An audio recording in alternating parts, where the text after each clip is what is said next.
Assalamualaikum warahmatullahi wabarakatuh. Bismillahirrahmanirrahim. Iyyaka na'budu wa iyyaka nasta'in. Saudara-saudara, dimanapun saudara-saudara berada, walaupun wabah COVID-19 masih mencekam, tetapi dalam waktu dekat pemerintah Republik Indonesia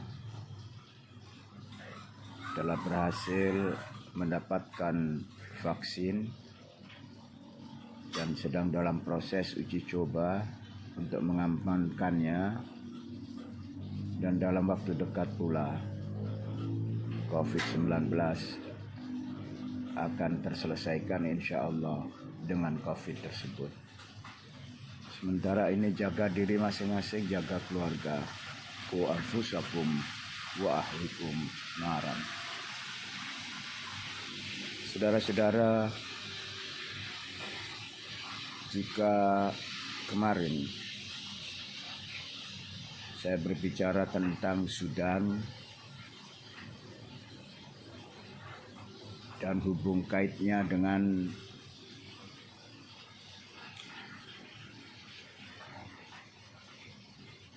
perjanjian damai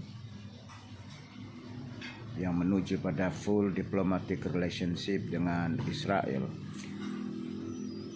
Begitu pula dengan Kemelut Taiwan dan Cina yang membahayakan perdamaian dunia. Kali ini saya ingin mengulangi lagi introduction saya tentang Republik Somaliland, negara demokrasi yang sangat damai di tanduk Afrika yang telah merdeka pada tahun 1960 sebagai protektorat Inggris tentu, dan pernah menjadi bagian dari Federasi Somalia, tetapi kemudian berpisah pada tahun 1990. Saudara-saudara, ketika kita berbicara tentang Somalia, ketika kita berbicara tentang Somaliland, maka tentu kita berbicara tentang dua negara berdaulat.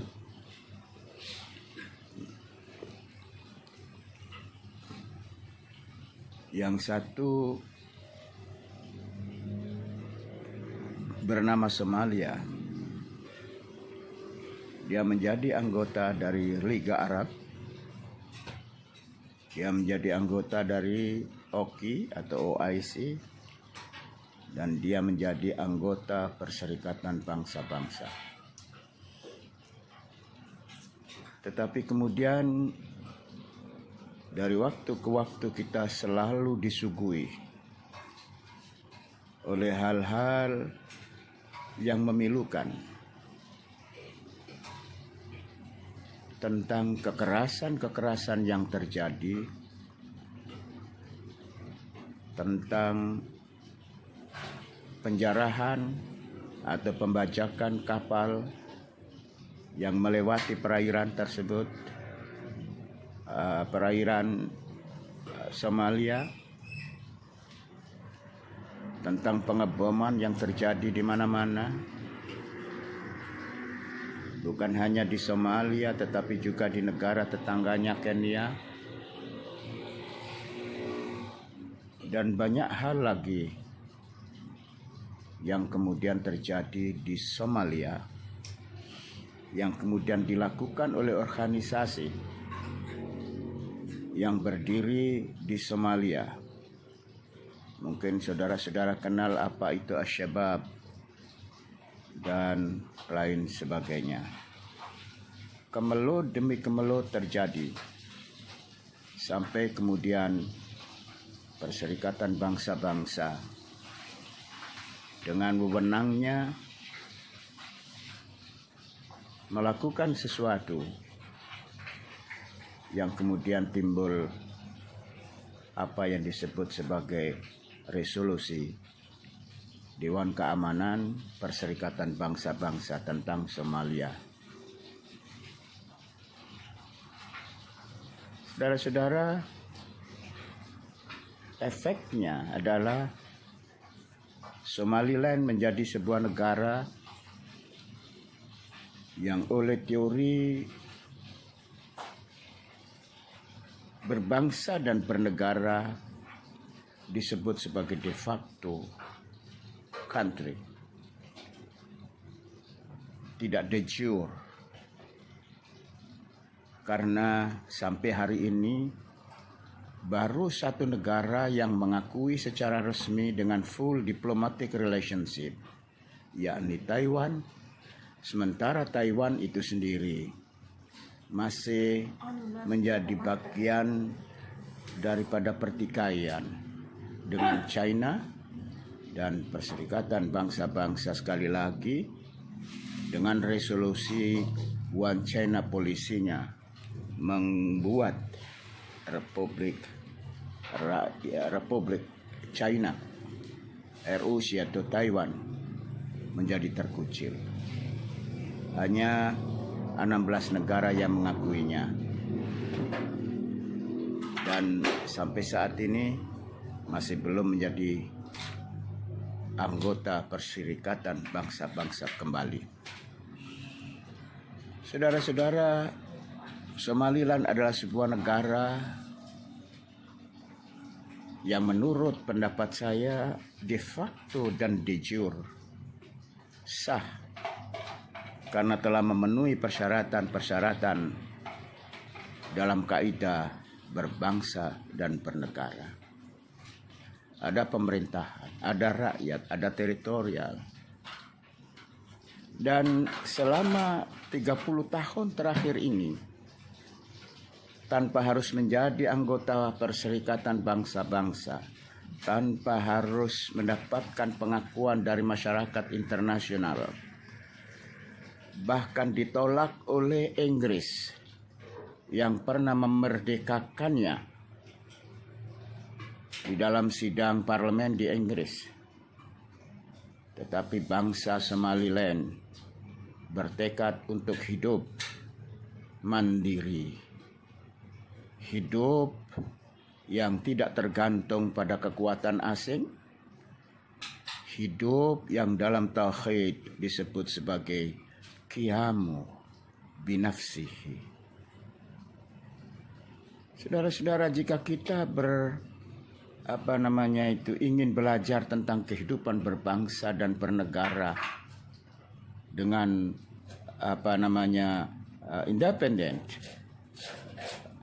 kalau kita berbicara tentang sustainable development tanpa harus bergantung pada budi baik asing, maka contohlah Somaliland. Jika kita ingin belajar hidup berdamai,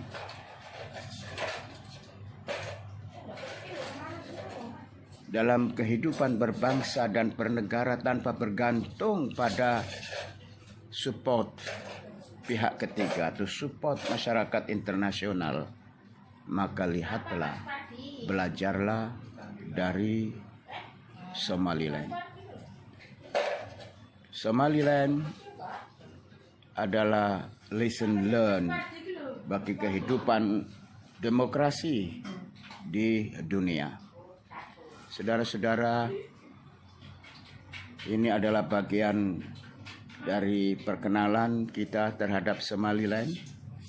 Dan insya Allah di era Orhiba menurut Syekh Az-Zaitun atau di era New Order of Life, di mana segala yang tidak mungkin menjadi mungkin saat ini, insya Allah dalam waktu dekat Somaliland akan menjadi negara berdaulat de facto dan de jure yang diakui oleh masyarakat internasional.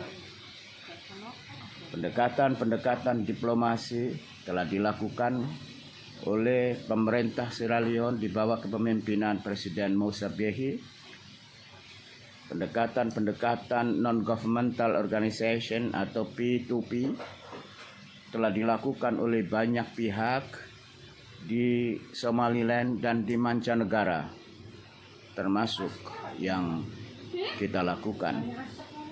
Karena bagaimanapun hidup berbangsa, hidup bernegara dalam nuansa damai dan penuh toleransi adalah hak asasi manusia.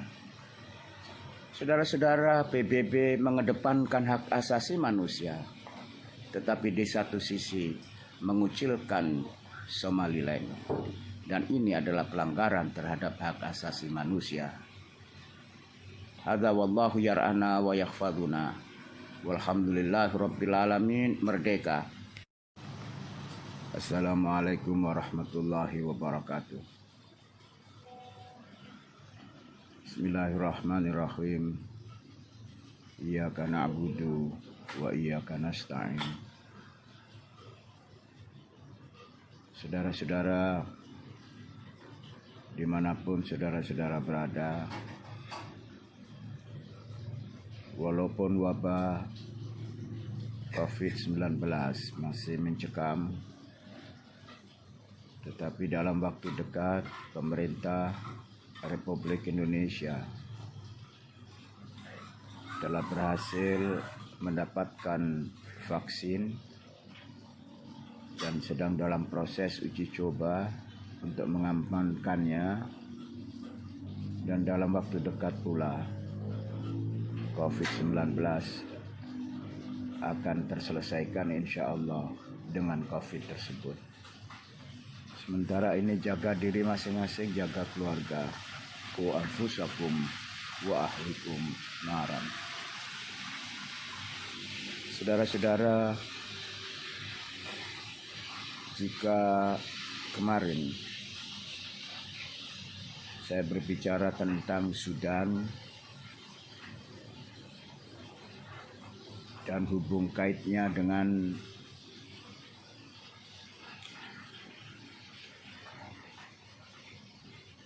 perjanjian damai